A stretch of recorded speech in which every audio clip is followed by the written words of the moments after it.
د بېنظیر روپۍ به څنګه چک کوو چې زموږ په اکاونټ کې د روپۍ جمع شوي دي که نه دي جمع شوي د دې په باره کې زیاتکر کسان تپوس کوي چې موږ ته دا پته نه لګي چې زموږ په اکاونټ کې د روپۍ جمع شوي دي که نه دي په دې کې ځینې نوي کسان دي چې هغو رجسټریشن کړی دی او تر اوسه پورې هغو ته د 8171 نه میسج نه دی راغلی چې تاسو یاره دې پروګرام دپاره اهل یا نه یا ستاسو په اکاونټ کې دا روپۍ شته یا نشته یا به تاسو ته دا میلاویږي یا به نه میلاویږي نو په دې ویډیو کې به دغه طریقه ښیم چې تاسو به خپلې روپۍ چې دي دا به څنګه چک کوئ یا به خپل اهلیت چې دی دا به څنګه چک کوئ د هغې لپاره چې دی ویډیو به پوره ګورئ یو لایک شیر کمنټ چې دی ویډیو له به لازم ورکوئ بل دا ویډیو معلوماتي ده او د غریبانن دپاره ده نو تاسو دا ویډیو رالی مخکې شیر کوئ چې نورو کسان ته هم وررسي نو د بېنظیر روپۍ چې دي هغه شروع شوي دي دې ځل به تاسو ته دا روپۍ چې دي 10500 روپۍ چې دي دا به تاسو ته میلاویږي تېر شوی قسط چې دی هغه 8500 و دې ځل به تاسو ته 10500 روپۍ چې دي دا به تاسو ته میلاویږي کومو کسانو چې خپلې روپۍ نه راغستې نو تاسو خپلې روپۍ چې دی دا راغسته شئ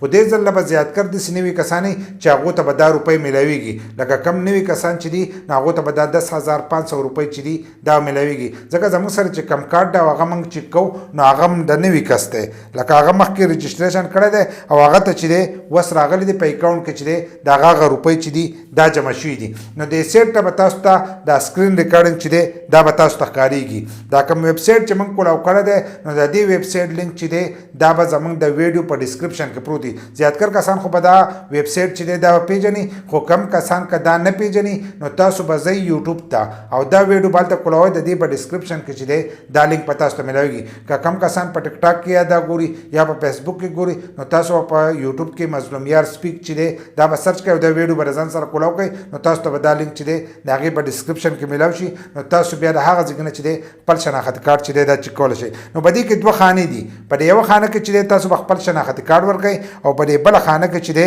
له پاسه دلته کې به تاسو له یو کوډ چې دی هغه به یې درکړی نو هغه کوډ چې دی هغه به تاسو له پاسه ورکوئ زموږ په دې کې حالت سات چې دی دا کوډ نه دی راغستی ځکه انټرنیټ لږ سلو دی نو د سلو د وجې نه چې دی هغه ټول ویب سایټ چې دی دا نه دی کولاو شوی نو کله چې دا کولاو شي نو له پاسه یې تاسو له دا دغه درکړی لکه تصویر مې دی گئی کوډ نو په تصویر کې چې کوم کوډ نو هغه کوډ چې دی تاسو به په دې لاندنۍ خانه کې ورکوئ له پاسه چې کومه خانه ده نو په دې کې به تاسو د شناختي کارت نمبر چې دی دا به تاسو ورکوئ تاسو چې کوم د شناختي کارت نمبر یې هغه ورکوئ نو تاسو ښه په اسانو سره چې دی خپل چک کولی شئ نو دلته کې اوس موږ له پاسه چې دی د دې کس د شناختي کارت نمبر چې دی دا ورکو او لاندې چې دی موږ ته دا کوډ چې دی دا شو 1760 چې دی دا کوډ دی لکه 1760 دا هر سړي ته چې دی دا کوډ جدا جدا راځي نو په دې لاندنۍ خانه کې به تاسو دا کوډ چې دی دا به ځان سره دغه شانتې چې دی دا به ولیکئ که نه شو کېږي نو تاسو به بار بار دغه چې دی دا به ریفریش کوئ نو تاسو ته به دا تصویر چې دی دا به تاسو ته کولاو شي ځکه چې انټرنیټ کمزوری نو بیا دا مسله کوي بیا لاندې لیکلی دی معلوم کړئ دا معلوم کړئ چې لیکلی دی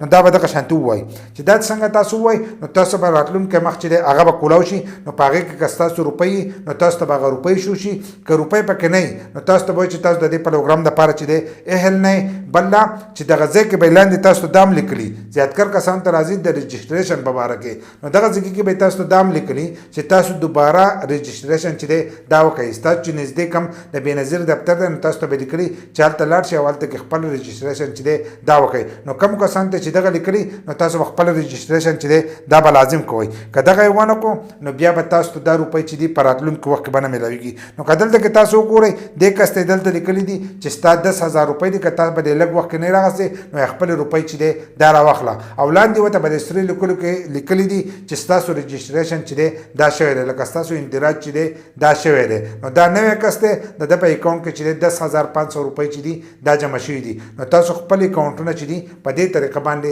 چک کولی شئ چې ستاسو په اکاونټ کې روپۍ جمع شوي دي که نه دي جمع شوي